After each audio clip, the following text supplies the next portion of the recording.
الله وبركاته نحمده ونصلي على رسوله الكريم أما بعد அளவற்ற அருளாளனும் நிகரில்லா பேரன்புடையவனுமாகிய அல்லாஹ்வின் திருப்பெயரை போற்றி புகழ்ந்து ஆரம்பிக்கிறேன். அல்லாஹ்வினுடைய அருளும் கிருபையும் நபிகள் நாயகம் ஸல்லல்லாஹு அலைஹி வஸல்லம் அவர்கள் மீதும் அவர்களின் குடும்பத்தார்கள் சஹாபாக்கள் என இங்கு குழும்பி இருக்கிற நமது எல்லோரின் மீதும் என்றென்றும் உண்டாகட்டுமாக. அன்பிற்கினிய சகோதர சகோதரிகளே, தாய்மார்களே, அல்லாஹ் ரப்புல் ஆலமீனுடைய மாபெரும் கிருபையால் இறைவனுடைய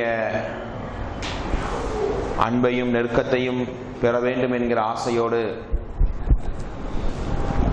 ரமலானுடைய நாட்களை அடைந்து அமல் செய்து அதனுடைய இறுதி தருணத்தில் நாம் எல்லாம் அமர்ந்திருக்கிறோம்.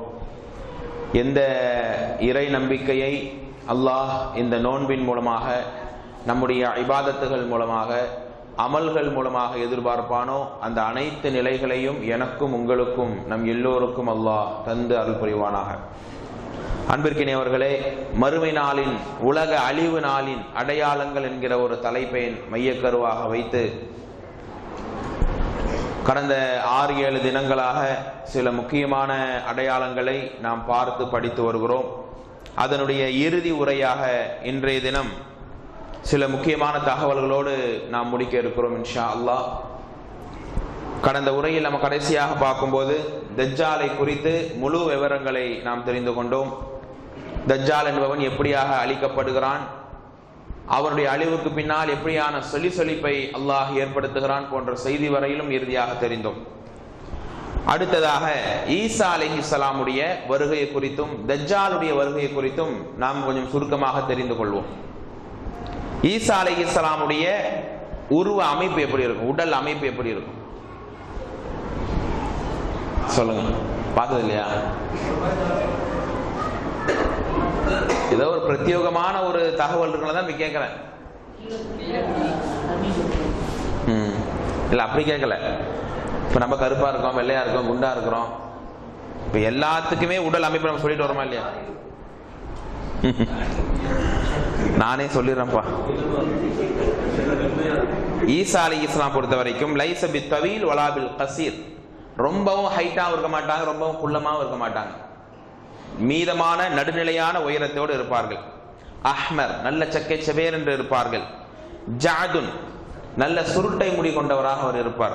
தஜ்ஜாலுக்கான அமைப்பை தான் ரசூல் இவங்களுக்கு சொல்றாங்க. ஆனா அவன் வேற, அவன் ஆப்போசிட், இவர் அல்லாஹ்வுக்கானவர். அரீது சதர், நல்ல அகன்ற செஸ்ட் கொண்டவராக இவர் இருக்கிறார்.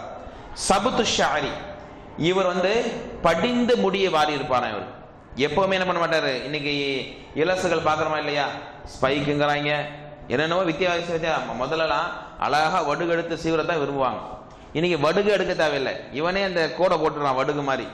அப்படியெல்லாம் இன்னைக்கு ஸ்டைல்களை பார்க்கிறோம். ஆனா ஈசா அலைஹிஸ்ஸலாம் நல்லா படிந்து ஃபுல்லா சீவி இருப்பார்.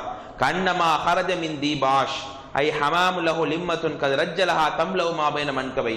அவருடைய முடியின் அழகை ரசூல் எச்சரி, அதாவது அழகா சொல்றாங்க, முடி வடுக சீவி இருக்கும், அதனுடைய பிரகாசம் எல்லா மக்களுக்கும் போய் சேரும்.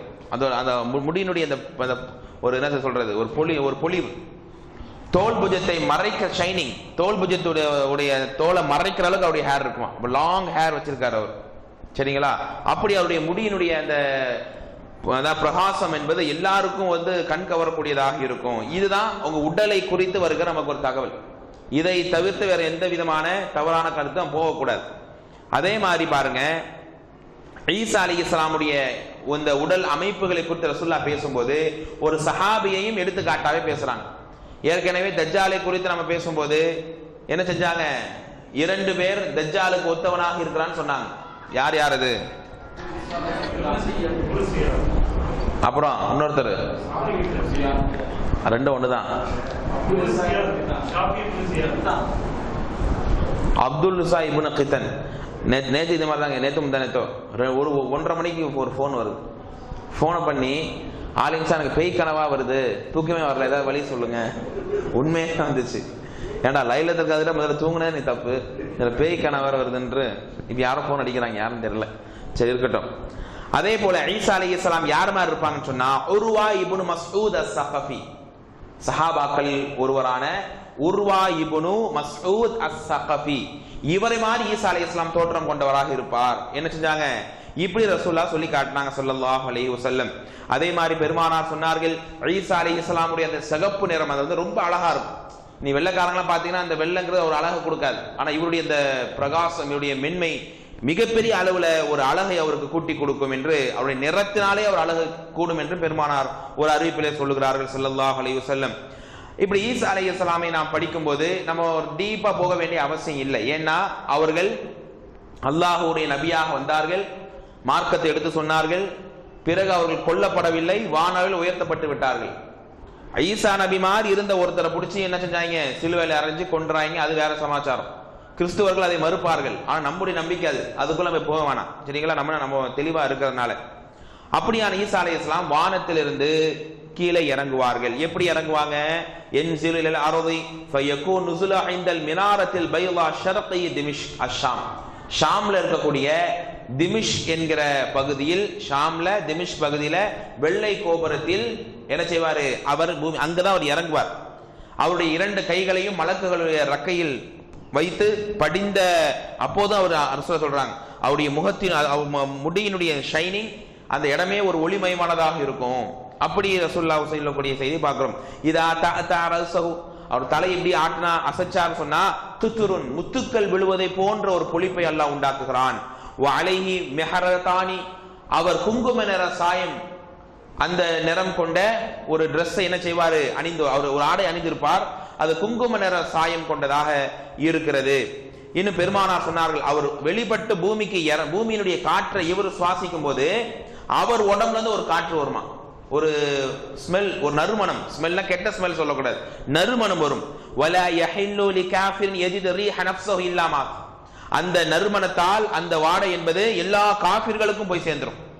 அந்த வாடையை நுகரக்கூடிய ஒவ்வொரு காஃபிர்களுமே அது பெரிய ஒரு வேதனையாக, சிலர்கள் அந்த வாடையை நுகர்ந்து அதாவது ஒரு மாதிரியான ஒரு மயக்கத்துக்கு தள்ளப்பட்டுருவாங்க.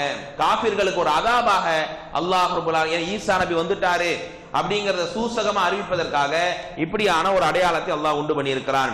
இது ஈசா அலைஹிஸ்ஸலாம் பூமிக்கு இறங்கி வருவதற்கான ஒரு சான்றாக நாம் பார்க்கிறோம். அது மட்டுமல்ல, ஈசா அலைஹிஸ்ஸலாம் அவர்கள் அல்லாஹ்வுடைய பெரிய அத்தாட்சியாக இருக்கிறார்கள் அப்படிங்கிறதுக்கான நிறைய சான்றுகளை பார்க்கிறோம். பெருமானார் சொன்னார்கள் ஸல்லல்லாஹு அலைஹி வஸல்லம், ஈசா அலைஹிஸ்ஸலாம் பூமிக்கு இறங்கி வருவார். வல்லதி நஃப்ஸி பியதிஹி, என்னுடைய உயிர் யார் கைவசம் உள்ளதோ அந்த அல்லாஹ் மீது சத்தியமாக, யூஷிகன்ன, அப்பவே சொன்னாங்க ரசூலுல்லாஹ், அதாவது ஈசா நபி இதோ இறங்க நெருங்கி விட்டார், அவருடைய வருகை மிக மிக சமீபமாகவே இருக்கிறது. அவர் வந்து என்ன செய்வார்? பூமிக்கு இறங்கின உடனே வானத்தில் இருக்கிறாரு, மலக்குகளுடைய ரக்கையில உட்கார்ந்து பூமிக்கு இறங்கிட்டார், லேண்ட் ஆயிட்டார். அதுக்கப்புறம் என்ன செய்வார்? அவரு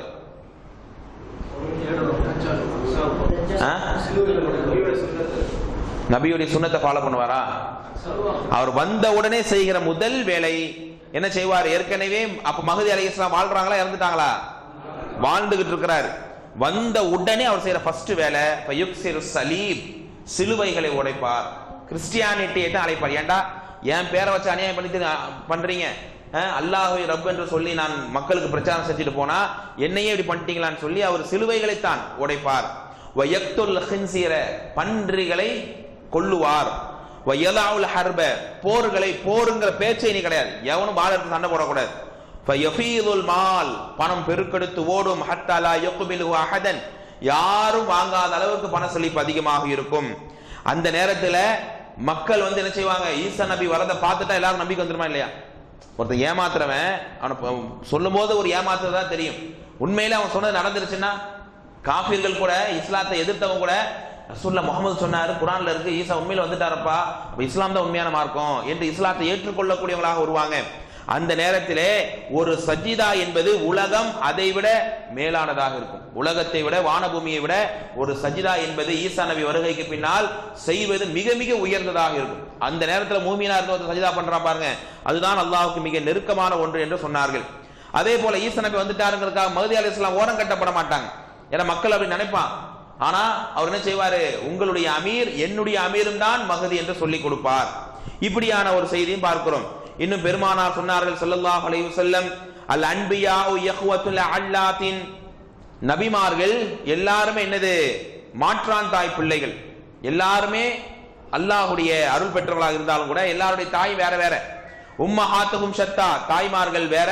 வதீனுஹும் வாஹித், ஆனால் எல்லாருடைய கொள்கை ஒண்ணு. எல்லாரும் அண்ணன் தம்பி மாதிரி தான் இருந்தாலும் ஒரே ஒரு விஷயம் என்னது, தாய் தான் வேற தவிர எல்லாரும் ஒரே செயின்ல தான் வந்திருக்கிறோம். இன்ன அவுலன்னாஸ், நபிமார்களிலேயே எனக்கு மிக நெருக்கமானவர் ஈசாவாக இருக்கிறார். ஏனென்றால் எனக்கும் அவருக்கு மத்தியில் எந்த நபியும் கிடையாது. நிச்சயமாக அவர் இறங்கி வந்தால் அவரை பார்க்கும் போதே இவர் ஈசா என்பதை நீங்கள் அடையாளம் கண்டு கொள்வீர்கள். எந்த விதமான அதாவது எவிடன்ஸ் தேட மாட்டீங்க. அவர் முடி இப்படி பெருசா இருக்கான்னு பார்க்க மாட்டீங்க, அவருடைய நிறம் அதாவது கலரை பார்க்க மாட்டீங்க, அவருடைய இந்த அடையாளத்தை நீங்க தேடவே மாட்டீங்க. அவர் பார்த்த உடனே ஈசாங்கிற நம்பிக்கை அல்லாஹ் ரப்பல் ஆலமீன் நமக்கு உண்டாக்கி தந்து விடுகிறான். இந்த மாதிரியான ஒரு ஹதீஸும் நம்ம குர்ஆன்லயும் ஹதீஸ்ல பார்க்க முடியும். குர்ஆன்லயும் அல்லாஹ் ரப்பல் ஆலமீன் ஈசா அலைஹிஸ்ஸலாம் குறித்து நிறைய பேசுகிறான். குறிப்பாக 48வது அத்தியாயத்தின் 29வது ஆயத்தை நீங்கள் படித்து நீண்ட நெடிய ஒரு வசனம் அது. ஈசா நபியினுடைய அந்த தனித்தன்மையை குறித்து அல்லாஹ் பேசுகிறான்.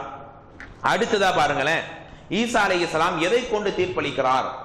இப்படி பூமிக்கு வந்துட்டாரு, எல்லா விதமான தவறையும் ஒழிச்சிட்டாரு. இப்ப அவர் புது சட்டத்திட்டங்கள் அல்லாஹ் கொடுப்பானா, ரசூலுடைய சட்டத்திட்டங்கள் தான் அவர் ஃபாலோ பண்ணுவாரா?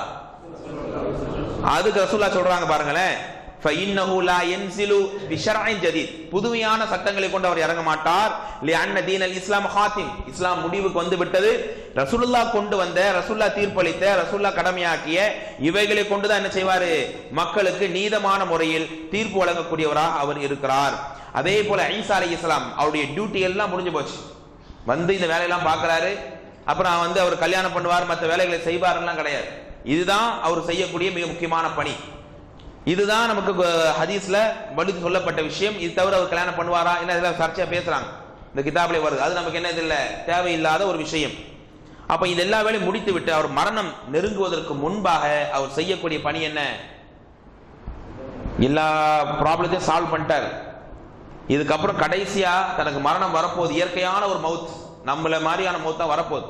கடைசி அவர் என்ன காரியம் செய்வார் என்று சொன்னால், பெருமானார் சொன்னார்கள், வல்லதி நப்சி பியதிஹி, என்னுடைய உயிர் யார் கைவசம் உள்ளதோ அல்லாஹ் மீது சத்தியமாக, ல யுஹ்லன்ன இப்னு மரியம் பிஃபஜ்ர் ரௌஹா, ரௌஹா என்கிற பகுதி ஹரம் ஷரீஃபுக்கு அருகில் இருக்கக்கூடிய ஒரு பகுதி. ரௌஹா என்கிற தாழ்வு பகுதியில இருந்து தஹ்லீல் லா இலாஹா இல்லல்லாஹ் சொல்லி தல்பியா சொல்லி ஹஜ்ஜையும் உம்ராவையும் செய்ய ஈசா அலைஹிஸ்ஸலாம் மக்காவுக்கு வருவார். ஹஜ்ஜையும் உம்ராவையும் தனியா செய்வார் ஒரு அறிவிப்பில் வருகிறது, ஹஜ்ஜையும் உம்ராவையும் சேர்த்து செய்வார் என்றும் அறிவிப்பில் வருகிறது. அப்போ அவர் மரணிப்பதற்கு முன்னால் கடைசியா ஒரு உம்ராவையும் ஹஜ்ஜையும் பண்ணிடுவாரு, எல்லா மக்களையும் அழைத்து கொண்டு அந்த வேலையை செய்வார் என்பதாகவும் நம்ம என்ன செய்ய முடியும், பார்க்க முடிகிறது. அதே போல ஈசா அலைஹிஸ்ஸலாம் வந்துட்டதுக்கு அப்புறமா ஒரு புதிய உலகத்தை அல்லாஹ் கொடுக்குறான். வேற வகையான செட்டப் எல்லாம் மாத்தி விட்டுறான். என்ன செட்டப்னு பாத்தீங்கன்னா, ஈசா அலைஹிஸ்ஸலாம் இந்த உம்ரா செஞ்சு முடிச்ச உடனே என்று ஒரு கருத்து வருது, அல்லது அவர் வந்த இறங்கின உடனே இப்படி ஆகும், ரெண்டு விதமான கருத்துகள் இருக்கிறது. ஆனா அவர் வந்தா நடக்கணும் புரிஞ்சுக்குங்க. என்ன சிறப்புனா, அவர் பூமிக்கு இறங்கி வந்த உடனே சும்ம யுர்சிலுல்லாஹ் மத்ரன், ஒரு பெரிய பேய் மலை அல்லாஹ் ரப்பல் ஆலமீன் கொடுக்கிறான்.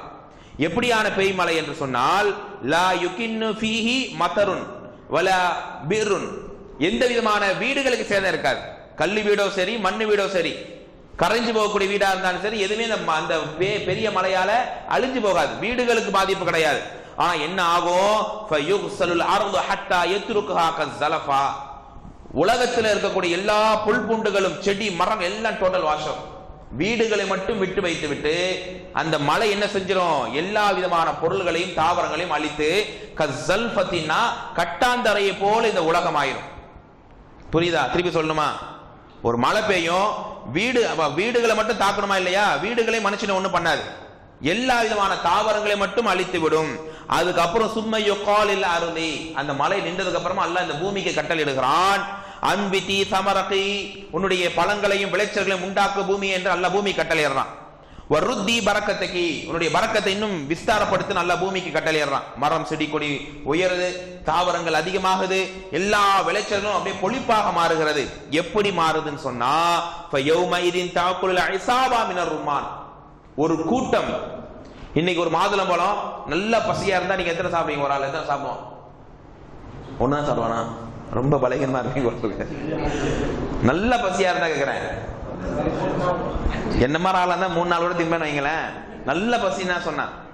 ஆனா ஈசா அலைஹிஸ்ஸலாமுடைய கால மழைக்கு அப்புறமா பழங்கள்லாம் பொழிக்குமா, ஒரே ஒரு மாதுளை பழத்தை மாதுளம்பழங்களுடைய ஆவரேஜான சைஸே அவ்வளவுதான் இருக்கும்.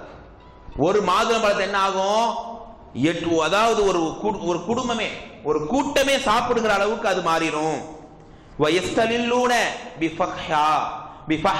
அப்படின்னா அந்த மாதுளம்பழத்துடைய மேல் ஓடு இருக்குல்ல, உள்ள இருக்கக்கூடிய பழத்தை சாப்பிட்டுறோம், மேல் ஓட வச்சு என்ன ஆயிரும், ஒரு அந்த சாப்பிட்ட கூட்டமே அதனால நிழல் பெறுவார்கள். ஒரு மாதுளம்பழத்தை ஒரு கூட்டமே சாப்பிடுது, பிச்சு போட்ட மாதுளம்பழத்துடைய ஓடுங்கிறது அவ்வளவு பெரிய நிழலை கொடுக்குதுன்னா எவ்வளவு பெருசு பாருங்க. இப்ப இந்த ஒரு கூட்டத்துக்கு ஒரு மாதுளம்பழம் நிழல் தருதுன்னா அது எவ்வளவு பெருசா இருக்கு. இந்த ஒரு ஹாலை மறைக்கிற அளவுக்கு ஒரு பலனா எப்படிங்க, எவ்வளவு பிரமாண்டது. அப்படி ஒரு இசாபா என்று சொன்னால் 50க்கு மேற்பட்ட மக்களுக்கு தான் அரபியில சொல்லப்படும். அது மட்டுமல்ல, ஹத்தா இன்னல் லகஹதி மினல் இப்லி லதுக்ஃபில் ஃபிஆம், ஒட்டகத்திலிருந்து கறக்கிற ஒரு கறத்தல், ஒரு பால்ல வந்து கறக்குறீங்களே ஒரு ஸ்லிப்ல என்ன வரும், ஒரு 2-3 சொட்டு வருமா, தொட்டு நம்ம வாயில வைக்கிறது பத்தாது. ஆனா அந்த நாள்ல ஒரு கறக்கிறது என்பது பெரும் கொண்ட கூட்டத்தை அது போய் சேரும். எல்லாரும் குடிக்கலாம். ஒரு கறக்கிறதுலயே பெரிய ஒரு 100 லிட்டர் கணக்கு இல்ல, பெரிய அளவுக்கு சாப்பிடுவாங்க. அதே மாதிரி பால், ஒட்டக பாலா இருக்கட்டும், மாட்டுடைய பாலாக இருக்கட்டும், ஒரு கறத்தல் என்பதே எல்லா மக்களுக்கும் போதுமானதாக மாறிவிடும். இப்படியான ஒரு பொழிப்பையும் செழிப்பையும் ஈசா நபியுடைய வருகைக்கு பின்னால், அவர்களுடைய அந்த எல்லா வேலையும் முடித்து விட்ட பின்னால் இந்த ஒரு மலையை கொடுத்து ஒரு செழிப்பை அல்லாஹ் உண்டாக்குகிறான் என்று ஒரு செய்தி பார்க்கிறீங்க. அடுத்து ஈசா நபியுடைய காலகட்டத்தில் மக்களுக்கு பயமே இருக்காது, கவலை இருக்காது, துக்கம் இருக்காது. இன்னைக்குதான் 1008 டென்ஷன், அப்படிதானே, எதை எடுத்தாலும் இன்னைக்கு மனசு அழுத்தம், ஏதோ ஒரு ப்ராப்ளம். ஆனா அந்த நாள்ல எந்த விதமான நிம்மதியா படுத்தணும் தூங்குவான். எந்த ஒரு தன்மை நம்ம இன்னைக்கு ஆசைப்பட்டோமோ அந்த ஒரு தன்மை ஈசா நபியுடைய காலத்துல கிடைக்குது. என்ன பிரச்சனை இருந்தாலும் அது இல்லாத மாதிரியான உணர்வை அல்லாஹ் கொடுத்து விடுவான். ஒண்ணு. ரெண்டாவது, பயமே இல்லாம அல்லாஹ் ஆக்கிடுவான். என்ன, இந்த அடிப்படையில, அதாவது பெருமானார் சொன்னார்கள் ஸல்லல்லாஹு அலைஹி வஸல்லம், எந்த நேரத்தில் தஜ்ஜால் கொல்லப்பட்டு விட்டானோ அந்த நொடியிலிருந்து உலகத்தில் அமைதி நிலவ ஆரம்பித்து விடும். எந்த அளவுக்குன்னு சொன்னா, ஹத்தா தர்தஇல் அஸ்வது மஅல் இப்லி, சிங்கத்தோடு ஒட்டகம் மேயுமா, சிங்கத்தோட ஒட்டகம் சேர்ந்து மேயுமா. சிங்கமும் ஒட்டகம் சேருமா? அது வேற வகை, இது வேற வகை இல்லையா? இதை பார்த்து அது பயந்து ஓடும், அதை பார்த்து இது பயந்து ஓடுமா இருக்குன்னு நினைக்கிறேன். சிங்கத்தை பார்த்து ஒட்டகம் பயப்படுமா? அப்ப ரெண்டும் சேர்ந்து மேயக்கூடிய இனம் கிடையாது. ஆனா அந்த நாள்ல இரண்டும் சேர்ந்து கொண்டு மேயும். அதே மாதிரி புலியும் மாடும் ஒன்னாக மேய்ச்சலுக்கு போகும். அதே போல ஓனாயும் ஆடும் ஆப்போசிட், ஓனாய் ஆடு அடிச்சு திங்கக்கூடியது, ரெண்டும் சேர்ந்து ஜாலியா என்ன பண்ணுமா, அது மேயக்கூடியதாக இருக்கும். சிறுவர்கள் எல்லாம் பாம்போடு விளையாடி கொண்டிருப்பார்கள். பாம்பு பிடிச்சி என்ன பண்ணுவாங்க, அதை கண்ணை நோண்டுறது, அதை பிடிச்சி அடுத்த ஆளுக்கு மேல விடுறது, இப்படி பாம்போடு விளையாடி கொண்டிருப்பார்கள். லா ததுர்ருஹும், இந்த விலங்குகளால் இன்னைக்கு எந்த பாதிப்பு. சிங்கம் வந்தா இங்க உட்கார்ந்துருப்போமா, இங்க ஒரு சின்ன ஒரு கயிறு அளவுக்கு ஒரு பாம்பு இங்க வரட்டுமே, தாடி பிடிச்ச உட்காந்துருப்பீங்க, பட்டான்னு ஓட மாட்டோம். ஆனா அந்த நாள்ல பாம்பை பிடிச்ச பிள்ளை சின்ன பசங்க விளையாடிட்டு இருப்பாங்க, எந்த விதமான பயமும் இருக்காது. இன்னும் ஈசா அலைஹிஸ்ஸலாம் வந்ததுக்கு அப்புறமா இன்னொரு சிறப்பு என்னன்னா, வல யலஅன்னல் ஜிஸியா, இந்த ஜிஸியா இன்கம் டாக்ஸே ஒழிப்பார். இன்கம் டாக்ஸை போட்டு இன்னைக்கு சமுதாயத்தை எவ்வளவு பெரிய அளவுக்கு பாதிப்பாக்குறான், அந்த எதுவுமே இல்லாமல் ஜிஸியா வரியை க்ளோஸ் கொண்டு வருவாரு. அது மட்டுமல்ல, வலா யப்கி அலைஹா, எந்த விதமான கருமித்தனம், கஞ்சனே இருக்க மாட்டான். தபாகுல், இன்னைக்கு ஈகோ, பெருமை, நான் நீங்கிற பகைமை இருக்கு இல்லையா, அது மனுஷனுடைய உள்ளத்திலிருந்தே அல்லாஹ் தொடை தெரித்து விடுவான். அது மட்டுமல்ல, எந்த நேரத்திலையும் யார் அழைத்தாலும் உதவிக்கு சொல்லக்கூடிய உதவி மனப்பான்மை கொண்ட மக்களாக மாறுவார்கள். இதெல்லாம் ஈசா அலைஹிஸ்ஸலாமுடைய காலகட்டத்தில் நடக்கக்கூடிய சில அபூர்வமான நிகழ்வுகள். சரிங்களா? அடுத்து ஈசா அலைஹிஸ்ஸலாம் எத்தனை வருஷம் வாழ்வார் என்கிற அறிவிப்புகளை பார்க்கும்போது 7 ஆண்டுகள் அவர் வாழ்வார் அப்படிங்கிற மாதிரி நமக்கு ஒரு அறிவிப்பு கிடைக்கிறது. அது சஹீஹான அறிவிப்பாக இருந்தாலும் கூட அதை விட கூடுதலான அறிவிப்புகள் 40 ஆண்டுகளே அவர் வாழ்வார், இறங்கி வந்து அதிலிருந்து டே ஆரம்பிச்சு 40 வருஷம் முடியும் போது அவர் மௌத்தாயிருவார். ஆக அவர் மரணிக்கக்கூடிய நாளையும் தெரிஞ்சுக்கிட்டு தான் பூமிக்கு வரார். சரிங்களா? 40 ஆண்டுகள் என்பதே சரியான பதிலாக இருக்கிறது. அல்லாஹ் ரப்புல் ஆலமீன் அவர் வரும்போது எப்படி ஒரு காற்று அல்லாஹ் கொடுத்தானோ, அவர் மரணிக்கும் போது ஒரு காற்றை அல்லாஹ் அனுப்புகிறான். அந்த காற்று கடுகளவு ஈமான் கொண்டிருந்தாலும் ஈமான் கொண்ட மக்களுக்கு போய் சேர்ந்துருமா. ஈசா அலைஹிஸ்ஸலாம் மௌத் ஆயிட்டாருன்னா அடுத்தடுத்த பேர் அழிவு வந்துடும். என்ன விளங்குது, வரும்போது ஒரு காத்து, போகும்போது ஒரு காத்து. ஃபர்ஸ்ட் காத்து யாருக்கு? காபிர்களுக்கு. போகும்போது உள்ள காத்துங்கிறது மூமின்களுக்கு. கடுகளவு வாயில் அல்லாஹ் நீங்க சொல்லிட்டீங்கனால அந்த காத்து என்ன செஞ்சிடும், உங்களை வந்து அட்டாக் பண்ணி உங்களை மௌத் ஆக்கிடும். இப்படியான ஒரு சிறப்பை அல்லாஹ் ரப்பல் ஆலமீன் ஏற்படுத்துகிறான். அதே போல இயற்கையான ஒரு மவுத், அடிபட்டோ குத்துப்பட்டெல்லாம் இறந்து போக மாட்டாரு. இயற்கையான ஒரு மௌத்தை அவர் அடைகிறார். முஸ்லிம்கள் அவர்களுக்காக தொழ வைப்பாங்க. எங்கு அடக்கம் செய்யப்படுவார் என்பதெல்லாம் அது ஒரு சர்ச்சையாக போய் கொண்டிருக்கிறது. தெளிவான ஆதாரம் நமக்கு அதை பத்தி என்ன இல்ல, கிடைக்கவில்லை. ஈசா நபி பத்தி புரிஞ்சுச்சா என்னது சொல்லணுமா?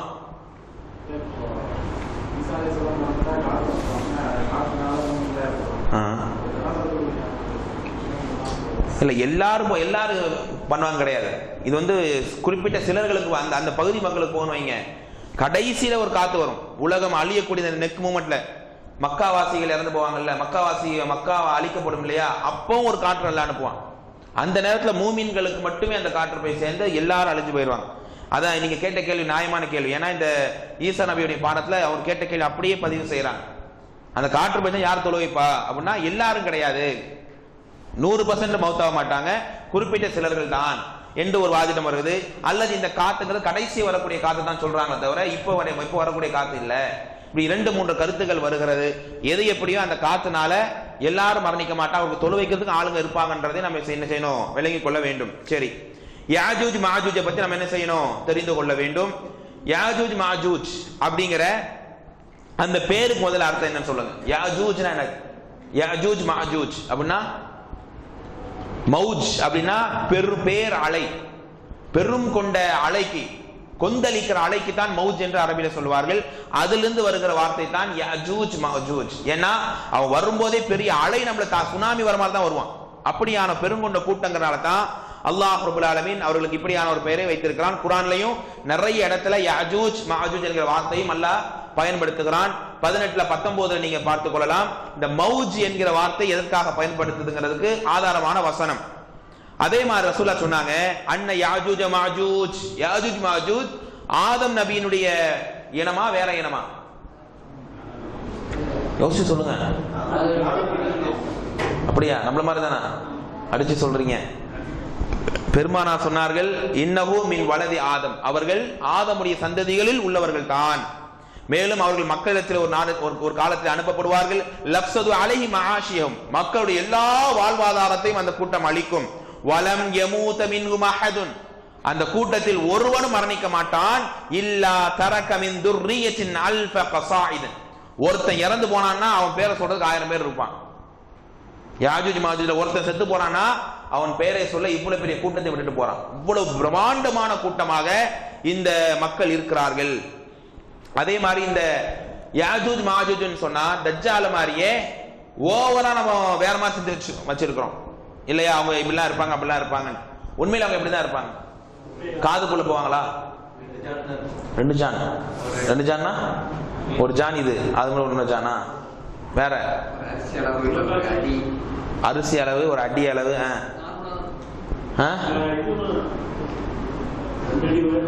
2 அடி உன் அளவு காட்டுற 2 அடின்ட்டு வேற?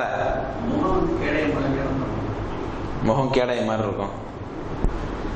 அதாவது நீங்க சொன்னது எல்லாமே தப்பு, சரிங்களா? இந்த மாதிரி தான் எழுதி வைத்திருக்கிறார்கள். ஆனா ஹதீஸில் வருகிற தன்மையை பாருங்கள். இமாம் அஹ்மத் அவர்கள் அறிவிக்கிறார்கள், இப்னு ஹர்மலா என்ப சஹாபி தன்னுடைய சாட்சி மூலமாக இந்த செய்தி அறிவிக்கிறார்கள். பெருமானா ஸல்லல்லாஹு அலைஹி வஸல்லம் அவர்கள் சொன்னார்கள், இன்னக்கும் தகூலுன லா அதுன், மக்காவுடைய வெற்றி நேரம், எதிரியே கிடையாதுன்னு நினைக்கிற ஒரு நேரம். ரசூலுல்லாஹ் சொன்னாங்க, எதிரியில் நினைச்சு நீங்க சும்மா உட்கார்ந்துட்டு இருக்கீங்க. இன்னக்கும் லா தஸாலூன துகாத்துன அதுவன், நீங்கள் பிற்காலத்திலே பெரும் கொண்ட சண்டை போட வேண்டிய நிலை ஏற்படும். அதுதான் யாஜூஜ் மாஜூஜ் கூட்டத்தோடு. ரொம்ப நீங்க அமைதியா உட்கார்ந்துறாங்க, பெரும் கொண்ட ஒரு கூட்டம் இருக்குன்னு சொல்றாங்க. சரி, அவங்க யாருன்னு சொன்னா இராதுல் வுஜூ, அகன்ற முகம் கொண்டவங்களாக இருப்பாங்க. First point. சிகாருல் உயூன், சிறிய கண்ணுடையவர்களாக இருப்பார்கள். ஷுஹுபு ஷஆஃப், அடர்த்திய, ரொம்ப முடிங்கிறது சொட்ட மண்டையா இருக்க மாட்டாங்க, நல்ல அடர்த்தியான முடியான இருக்குமா. ஒவ்வொரு மேட்டு பகுதி நடந்து வருவார்கள். அண்ணன் சொன்ன மாதிரி அவங்களுடைய முகம் எப்படி இருக்கும்? தட்டையான கேடைய மாதிரி இருக்கும். இதுதான் எக்ஸாக்டான அடையாளம். புரியுதுங்களா? இது ஹதீஸ்ல வரக்கூடிய வாசகம். அப்ப துருக்கியர்களை பத்தி நம்ம ஒரு பாடம் பார்த்தோம் இல்லையா? அவங்கள மாதிரியான அமைப்பா தான் தெரிய வருது நமக்கு. அதே மாதிரி இந்த புக்ல எழுதுறாங்க, நீங்க சொன்ன மாதிரி அரிசி அளவுக்கு தான் இருப்பாங்க ஒவ்வொருத்தர்களும். அதே மாதிரி எறும்பை விட சுருங்கி, எறும்பு மேல பயணம் பண்ணி நம்ம காதுக்குள்ள போவாங்களாம், எழுதி வச்சுக்கிறாங்க. இதெல்லாம் கிடையாது. அதே மாதிரி 4 முழம் இருப்பாங்க. இந்த மாதிரியான கருத்து வேறுபாடுகள் இருக்கிறது. இதற்கு துளி அளவு நம்ம மார்க்கத்தில் ஆதாரம் கிடையாது. ரசூலுல்லாஹ் சொன்னதை வச்சு பார்க்கும்போது என்ன மாதிரி உங்களை மாதிரி சாதாரணமான மனிதர்களா தான் இருப்பாங்க. முடி இருக்குது, அவங்களுடைய முகம் இருக்குது. சோ இந்த மாதிரியான அமைப்புல தான் அவங்க இருப்பாங்களே தவிர நம்ம இத்தனை நாள் கற்பனை செய்து கொண்டிருந்த அடையாளத்தில் அவங்க இருக்க மாட்டாங்க. இவங்க ஆல்ரெடி துல்கர்னைன் என்கிற மன்னர் காலத்தில் அழிச்சாட்டியங்களும் அநியாயங்களும் செய்ததனால் மக்களுடைய உதவியோடு அவங்க அந்த பாறைக்குள் அடக்கி வைக்கப்பட்டாங்க. இதை வந்து குர்ஆன்ல 21ல நீங்க முழுமையா ஒரு 90க்கு மேல படிச்சு பாருங்க. 90 டு ஒரு 97 வரைக்கும் அல்லாஹ் அதை பத்தி பேசுறான். சரிங்களா? அவங்க அடைக்கப்பட்டு அதுக்குள்ள தான் இருக்கிறாங்க.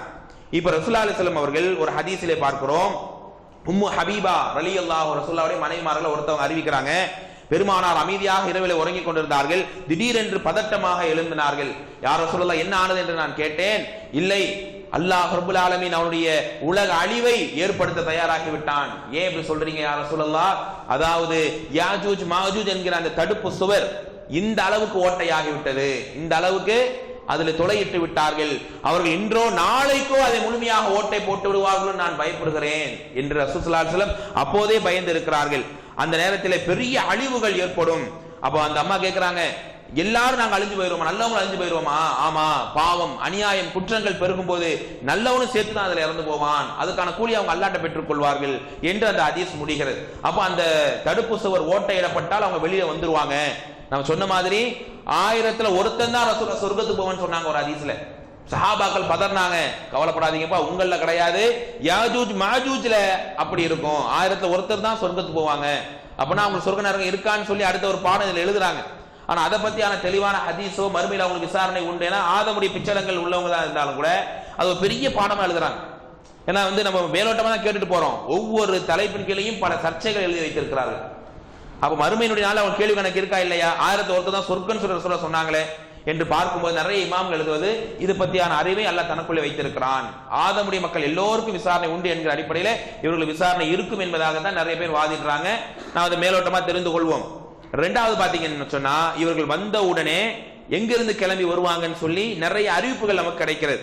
அப்படி அவங்க வரும்போது என்ன செய்வாங்க, தபரியா என்கிற ஏரி, ஜோர்டான்ல இருக்கக்கூடிய ஒரு ஏரி, இன்னைக்கும் ஜோர்டான் நாட்டில் தபரியா என்று அழைக்கப்படக்கூடிய மிகப்பெரிய ஒரு நதி இருக்கிறது. அதாவது தூர் மலையில் அந்த ஏரியிலிருந்து கிளம்பி வந்து அவ்வளவு பெரிய ஏரியில ஒருத்தன் தண்ணி குடிச்சிட்டாலே அடுத்தவன் தண்ணி கிடைக்காது. அப்ப ஒருத்தன் எவ்வளவு பெரிய ஏரி தண்ணியை குடிக்கிறான்னு பாருங்க. அடுத்து கடைசியா அந்த படையில கடைசியா வரக்கூடியவன், இங்கெல்லாம் ஒரு காலம் தண்ணி இருந்திருக்குமோ அப்படின்னு நினைக்கிற அளவுக்கு காஞ்சி வறண்டு போய் இருக்குமா. அங்கிருந்து கிளம்பி வந்து தூர் மலையில ஏறி என்ன செய்வாங்க, எல்லா மக்களுடைய அழிவை நோக்கி, எல்லா எவ்வளவு செழிப்பு இருக்கும், ஈசா அலைஹிஸ்ஸலாம் வாழ்ந்துட்டு தானே இருக்கிறாங்க, எல்லா செழிப்பையும் எல்லா விதமான பரக்கத்தையும் அழிக்கிறதுக்கான வேலைகளை அவர்கள் பார்ப்பார்கள். அந்த மாதிரியான நேரத்தில் தான் ஈசா அலைஹிஸ்ஸலாம் தஜ்ஜாலை கொன்றுவிட்டு நடக்கிற ஒரு சம்பவம் இது. என்னடா இப்பதான் ஒரு பிரச்சனை ஓஞ்சிச்சுன்னா இவங்க உடனே வந்துட்டாங்கன்னு சொல்லி அவர் பதறுவார். யாஜூஜ் மாஜூஜ் வந்து விட்டார் என்று பதறி மக்களிடத்தில் ஒரு ஆலோசனை கூட்டம் நடத்துவார்கள் என்றெல்லாம் ஒரு சம்பவத்தை நாம் இங்க என்ன செய்யறோம், அந்த ஹதீஸுடைய நடுவே நம்மால் பார்க்க முடிகிறது. இப்படியான நேரத்தில் பெருமானார் இன்னும் ஒரு செய்தியை சொன்னார்கள், சும்ம யஸீருன ஹத்தா யன்தஹு இலா ஜபலில் ஹம்ர், அதாவது ஓஹோ ஜபல் பைத்துல் முகத்தஸ், பைத்துல் முகத்தஸினுடைய ஒரு மலை இருக்கிறது, அந்த பள்ளிக்கு அருகாமையில் ஒரு பெரிய மலை இருக்கிறது. அந்த மலைக்கு பெயர் ஜபலுல் ஹம்ர் என்று அழைக்கப்படுகிறது. சரிங்களா? அந்த மலையில் ஏறி அவர்கள் கத்துவார்களாம். என்னன்னு கத்துவாங்களாம், பூமியில ஒருத்தரை நாங்க விட மாட்டோம், எல்லாரும் நாங்க அடிச்சு கொள்ள போறோம். அதே மாதிரி கையில கிடைக்கிறவங்க எல்லாம் அடிச்சு கொள்ளுவாங்களாம், பசாத் குழப்பங்கள் உண்டாக்குவாங்களாம். அந்த நேரத்தில் அந்த மலையின் மீது ஏறி அவங்க என்ன சொல்லுவாங்க, ஹலும்ம ஃபல் நக்துல் மன் ஃபிஸ் ஸமாஇ, வாங்க பூமியில இருக்க எல்லாம் நமக்கு ஓரளவு கொண்டுட்டோம், வானத்தில் உள்ள மலக்குகளை நாம கொள்ளலாம். ஃபயர்மூன பினஷாபிஹிம், அவங்க வில்லை எல்லாம் வானத்தின் பக்கம் எறிவார்கள். ஃபயருத்துல்லாஹு அலைஹிம் நஷாபஹும் மஹ்மூஸத்தன் பிதமி, அவன் எரியிற அம்ப அல்ல ரத்தத்தை தேய்த்து அவனுக்கு எல்லாம் திருப்பி அனுப்புவானா. இந்த மாதிரியான ஒரு எந்த அளவுக்கு வந்து அநியாயம் பண்றாங்க பாருங்க, எல்லாரையும் கொன்று விட்டு மலக்க நாங்க கொல்ல போறோம் சொல்லி அம்பை எறியற அளவுக்கு பிரச்சனைகளை அவர்கள் செய்வார்கள். இன்னும் பெருமானார் சொன்னார்கள் ஸல்லல்லாஹு அலைஹி வஸல்லம், ஃபதஜுவல் அர்து மின் ரீஹிஹிம் ஃபயுஜாரு இலைய ஃபதுஹும் ஃபயுர்சி ஸமா பில் மாஇ, அல்லாஹ் ரப்பல் ஆலமீன் இவர்கள் அழிக்கப்பட்ட பின்னால் ஒரு பெரும் மழையை கொடுப்பான். அந்த மழையினுடைய அந்த ஒரு வசந்த காற்று மிகப்பெரிய மகிழ்ச்சியை முஸ்லிம்களுக்கு கொடுக்கும் என்பதாக என்ன செய்யறோம் நம்ம பார்க்கிறோம்.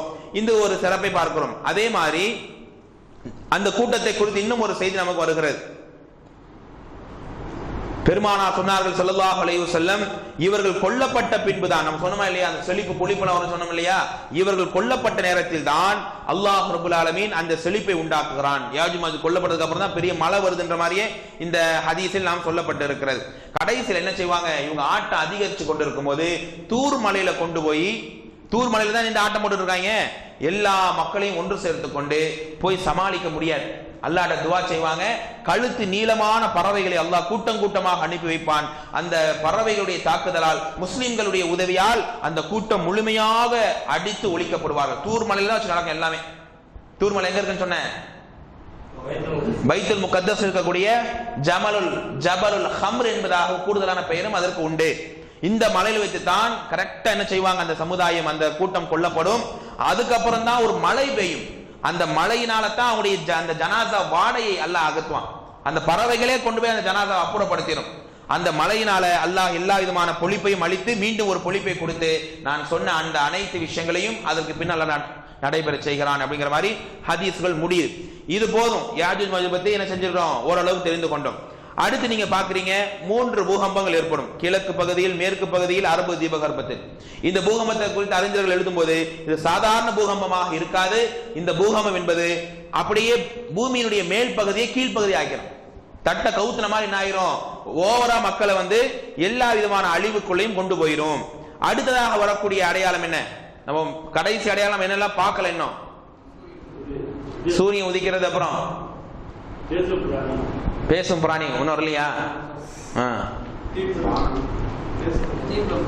ஒரு புகை மூட்டம் வரும், அது இருக்கு அடையாளத்துல. குர்ஆன்ல துஹான் அப்படிங்கிற ஒரு வசனமே, அத்தியாயமே இருக்கிறது. துஹான் என்று சொல்லப்படக்கூடிய அத்தியாயம். துஹான்னா புகை மூட்டம். துஹானுக்கு வேற ஒரு பேர் இருக்கு.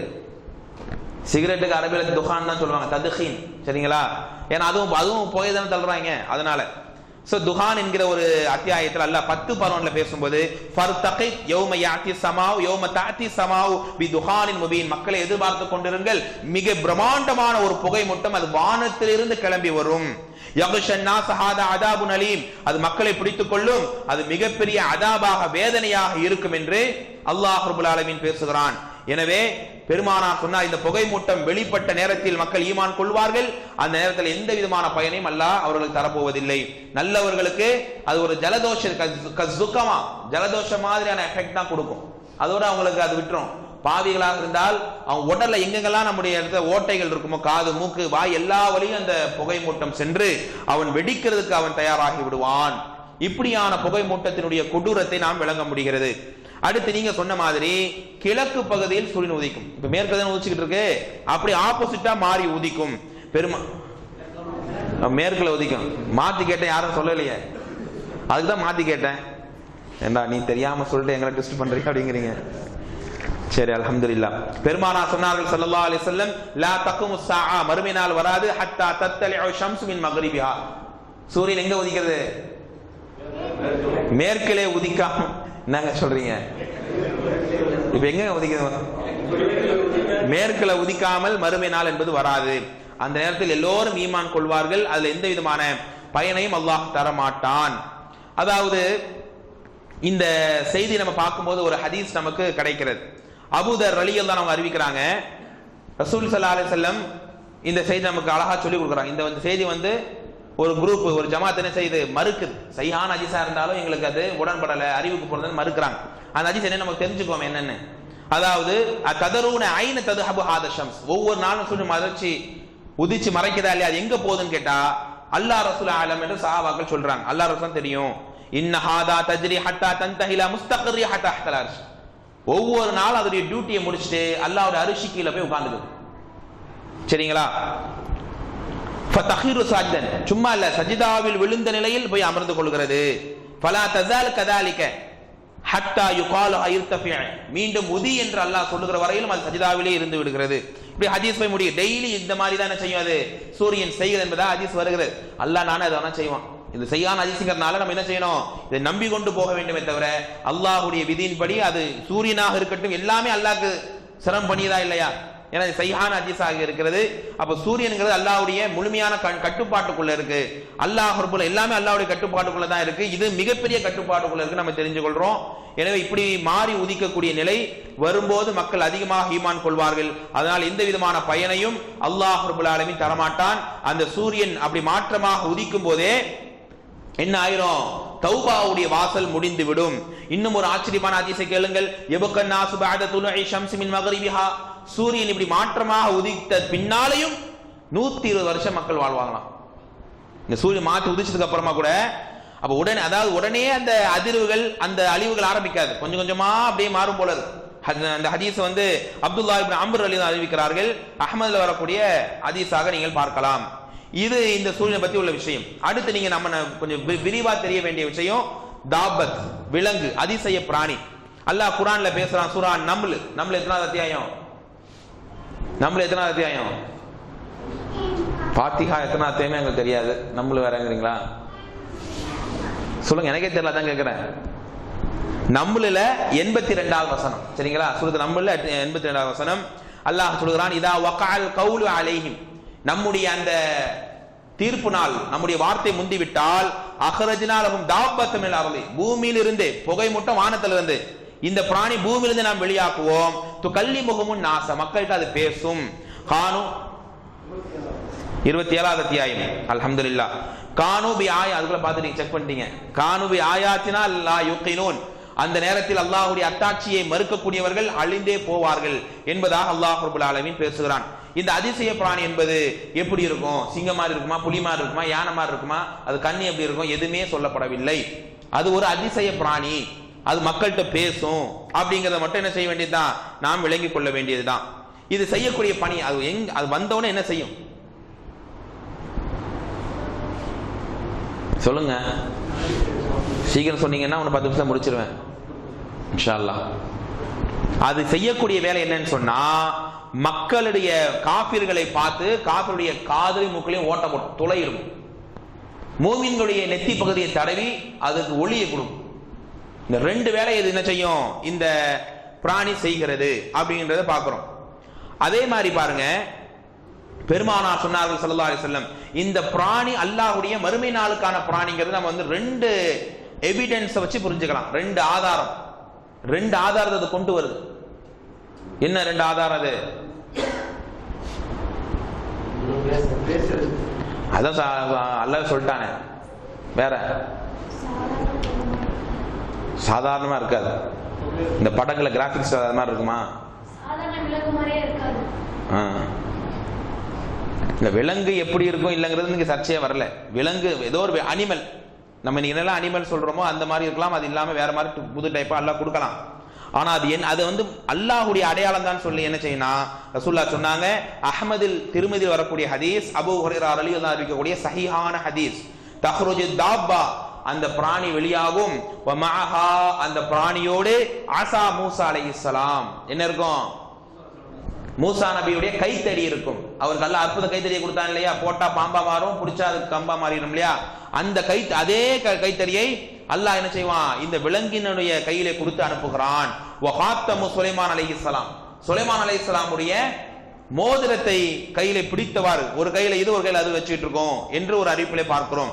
இப்ப தக்தீம், அந்த மோதிரத்தை வைத்துத்தான் காஃபிர்களுடைய மூக்களையும் காதலையும் ஓட்ட போடுமா.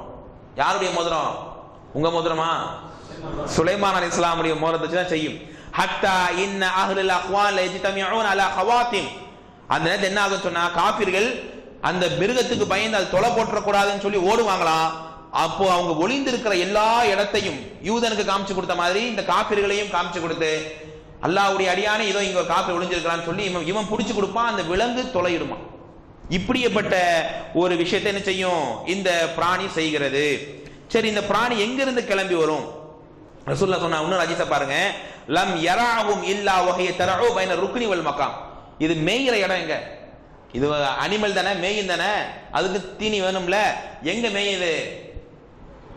காபத்துல்லாவுடைய மகாம் இப்ராஹிம்லயும் ருக்குனு யமானுக்கு நடுவுல தான் மேய்ஞ்சி தெரியுமா. அது வரக்கூடிய காலகட்டத்தில் சஹீஹான ஹதீஸ் தான் இதுவும். சரி, பெருமானார் சொன்னார்கள் ஸல்லல்லாஹு அலைஹி வஸல்லம், இந்த பிராணி என்பது 3 விஷயமா வெளியாகும். 3 தடவைகள் இது வெளியாகி வரும் என்றும் ஒரு அறிவிப்புல பார்க்கிறோம். எப்படி முதலாவது முறை இந்த நாட்டுப்புறத்துல கிராம பகுதியில அது வெளியாகி வருமா, ஒரே பிராணி தான் 3 முறை வெளியாகி வருமா. ரெண்டாவது சிட்டி மாதிரி பகுதிகளில் வெளியாகி வரும். மூன்றாவது அரபு தீபகற்பத்தில் மட்டுமே வெளியாகக்கூடியதாக இருக்கும். அரபு தீபகற்பத்திலையும் காபத்துல்லாவிலிருந்து தான் அது வெளியாகி வரும். இந்த எல்லா அறிவிப்பையும் ஆய்வு செய்து பார்க்கும்போது இமாம்கள் ஒரு கருத்துக்கு வருகிறார்கள், காபத்துல்லா ஹரம் ஷரீஃபில் இருந்து தான் அந்த விலங்கு கிளம்பி வரும், அங்கதான் மக்களுடைய கண்ணுக்கு ஃபர்ஸ்ட் அது படும். ஏன்னா அங்கதான் மேஞ்சி திரின்னு நம்ம ஹதீஸ்ல நிறைய நம்ம வரதுனால பல இடங்கள்ல இருந்தாலும் அங்கதான் அது வெளிப்பட்டு வரும் என்பதாக நாம் ஹதீஸிலே பார்க்கிறோம். அல்லாஹ் ரப்புல் ஆலமீன் மிக மிக இதை குறித்து அறிந்தவனாக இருக்கிறான். இது அந்த அதிசய பிராணி செய்யக்கூடிய மிக முக்கியமான ஒரு விஷயம். அடுத்ததாக நம்ம பார்க்க வேண்டிய இன்னும் சில அடையாளம் என்னது இருக்கு, இன்னும் எது பார்க்கல, ஒரு நெருப்பு வரும். அந்த நெருப்பை குறித்து பெருமானார் சொன்னார்கள் ஸல்லல்லாஹு அலைஹி வஸல்லம், ஆகிருன், இதுதான் கடைசி, தாலிக நாருன் தக்ருஜ் மினல் யமன், யமன் நாட்டில் இருந்து, அந்த யமன் நாட்டுடைய பகுதியில் இருந்து அந்த நெருப்பு கிளம்பும். அந்த நெருப்பு எல்லா மக்களையும் ஒன்று திரட்டும், பூமியில் உள்ள எல்லா மக்களையும் அது அப்படியே விரட்டி கொண்டு அது போகும். தக்ருஜ் நாரு மின் ஹதரமௌத், ஹதரமௌத்ங்கிற ஏரியா இன்னைக்கு சவுதியில் இருக்கக்கூடிய ஒரு ஏரியா. ஹதரமௌத்தில் இருந்தோ அல்லது ஹதரமௌத்தினுடைய கடல் பகுதியில் இருந்தோ என்ன செய்யும், அந்த நெருப்பு கிளம்பும், மறுமையை நோக்கி மக்களை ஒன்று கூட்டும் என்று பெருமானார் சொன்ன இன்னும் சில ஹதீஸையும் பார்க்கிறோம். அதே போல பெருமானார் சொன்னார்கள், மா அவ்வலு அஷ்ராத்தி ஸாஆ, மறுமை நாளுடைய முதல் அடையாளத்தில் உள்ளதுதான் நெருப்பு கிளம்புறது. நம்ம ஏற்கனவே சொல்லிட்டேன், எல்லா அடையாளத்திலும் முதல் சொல்லியிருந்தாலும் நம்ம சொன்ன ஆர்டர் படி விளங்கக்கூடாது, முன்ன பின்ன இது வந்திருக்குன்னு நம்ம விளங்கிக்க வேண்டியதுதான். அப்ப இந்த அடையாளம் என்பது இமாம்களுடைய கருத்தின்படி இறுதியாக கடைசியாக மக்களை மஹ்ஷர் கொண்டு திரட்டுதுன்னா அதுக்கப்புறம் என்ன வேலை இருக்கு உலகத்துல? ஏன்னா இந்த ஒன்னு சொன்ன 120 வருஷம் வாழ்வோன்ட்டு என்னது, சூரியன் உதிச்சதுக்கு அப்புறமா கூட. அப்ப இந்த அடையாளம் லாஸ்டா இருக்குன்னு சொல்லி யோகபித்த கருத்தை நாம் என்ன செய்யறோம் பார்க்கிறோம். இது என்ன செய்யும்னா எல்லா மக்களையும் அல்லாஹுக்காக ஒன்று திரட்டி, எல்லா மக்களையும் அல்லாஹ் ரப்புல் ஆலமீனுடைய மஹ்ஷர் பக்கம் திரட்டி அல்லாஹ்வின் பக்கம் நிற்க வைக்கும் அப்படிங்கிற மாதிரியான கருத்துக்கள் மட்டுமே நாம் இங்கே பார்க்கிறோம். அது பத்தி நிறைய சர்ச்சைகள் பேசுறாங்க. அந்த ஒன்று திரட்டுதல் மறுமையை நோக்கி திரட்டுமா, பூமியிலே ஒன்னாக்குமா பேசுறாங்க. இது அல்லாஹ்க்கு மட்டுமே அறிஞ்ச ஒரு செய்தியாக பார்க்கிறோம். ஒரு யமன்ல இருந்து ஒரு நெருப்பு கிளம்பி எல்லா மக்களையும் அது ஒன்றாக்கி அல்லாஹ் ஒன்னு, அவங்க இறந்து உண்மையா நம்ம நம்ப வேண்டிய அக்கீதா, அவங்க எல்லாரும் இறந்து போயிரும், டோட்டலா உலகத்திலேயே மண்ணோட மண்ணா ஆயிரும். ஏன்னா இந்த அழிவுகள் நடந்ததுக்கு அப்புறமா எல்லாமே முடிஞ்சிடும், ஒண்ணு கூட பேலன்ஸ் இருக்காது. அப்ப என்ன பண்ணுவாங்க, சூர் ஊதுவார். யாரு? மாலிக் தான் சூர் ஊதுவாரு. மாலிகா யார்? இஸ்ராஃபிலா. இஸ்ராஃபில் அலைஹிஸ்ஸலாம் சூர் ஊதுன உடனே அப்பவும் மனுஷன் இருப்பான்னு தெரியுது, சரிங்களா? ஏன்னா அல்லாஹ் குர்ஆன் சொல்லும்போது ஓஹும் யக்தஸிமூன், மக்கள் வந்து சர்ச்சையிட்டு கொண்டிருப்பார்கள், பேசிக் கொண்டிருப்பார்கள். அந்த சூருக்கு பின்னால் எல்லோரும் மூர்ச்சையாக அப்படியே விழுந்து விடுவார்கள். வான பூமிகள் எல்லாம் அழிக்கிறான், பூமியை 2ஆக பிளக்குகிறான், சந்திர சூரியனை ஒன்றாக்குகிறான், கடல் நீரை நெருப்பாக மாற்றுகிறான். டோட்டல் எல்லாம் வாஷ் அவுட். 30வது ஜுஸ் ஃபுல்லா படிச்சு பாருங்க, கியாமா சூரா படிச்சு பாருங்க, அத்தியாயத்தை படிச்சு பாருங்க, அல் காரியா படிச்சு பாருங்க. எல்லாத்துக்கும் அல்லாஹ் அந்த அழிவை குறித்து பேசுகிறான். கடைசியில் இன்னொரு சூரையும் அல்லாஹ் ஊதி கபூர்ல இருந்து நம்ம எல்லோரையும் எழுப்பி அங்க எப்படி விசாரணை செய்யப்படுது என்னென்றலாம் அடுத்தடுத்த சமாச்சாரங்களை பல தடவை படிச்சிருப்பீங்க இன்ஷா அல்லாஹ். இந்த மாதிரியான ஒரு விஷயங்களோடு தான் அடையாளங்கள் நமக்கு ஒரு பாடத்தை கொடுக்கிறது. ஆக இந்த ஒரு 8 தினங்கள்ல முடிந்த அளவுக்கு இன்னும் நிறைய விஷயங்கள் இருந்தாலும் இவ்வளவுதான் உங்களுக்கு கொடுக்க முடிந்தது. இந்த 8 தினங்கள்ல வந்து இந்த அடையாளங்கள் எல்லாம் நடக்காமல் மறுமை நாள் என்பது ஏற்படாது. அல்லாஹ் ரப்புல் ஆலமீன் எந்த ஒரு ஈமானை நமக்கு கொடுத்திருக்கிறானோ அந்த ஈமான் மறுமைக்கு நமக்கு சொர்க்கத்துடைய படிக்கட்டுகளாக அல்லாஹ் நேசிக்கக்கூடிய விஷயங்களுக்காக அது இருக்கணும். ஏதோ சும்மா ஒரு பாடமாக பேசி படிச்சுட்டு போகாம இந்த அடையாளங்களை எல்லாம் மனசிலே பதிய வைத்து மறுமையினுடைய ஞாபகம், உலகம் ஒண்ணுமே கிடையாது, மௌத்துக்காக நாம் தயாராகிறோம், அந்த நாளில் அல்லாஹ் எங்களை கண்ணியப்படுத்த வேண்டும், அல்லாஹ் எங்களை ஒரு காலம் அழிவிலே பாவியுடைய அணியில் சேர்த்து விடக்கூடாது, மறுமை என்கிற பயத்துக்காக மட்டுமே இந்த தலைப்பு எனக்கும் உங்களுக்கும் இங்கே பதிவு செய்யப்பட்டது. அப்படியான உலகத்திலும் மறுமையிலும் எல்லா விதமான செழிப்பையும் பொழிப்பையும் ஹைரையும் பரக்கத்தும் அல்லாஹ் நம் எல்லோருக்கும் நம் குடும்பத்திற்கும் தந்து அருள் புரிவானாக. வாஹிர் தஅவானா அனில் ஹம்துலில்லாஹி ரப்பில் ஆலமீன். அன்பிற்கினிய சகோதரர்களே,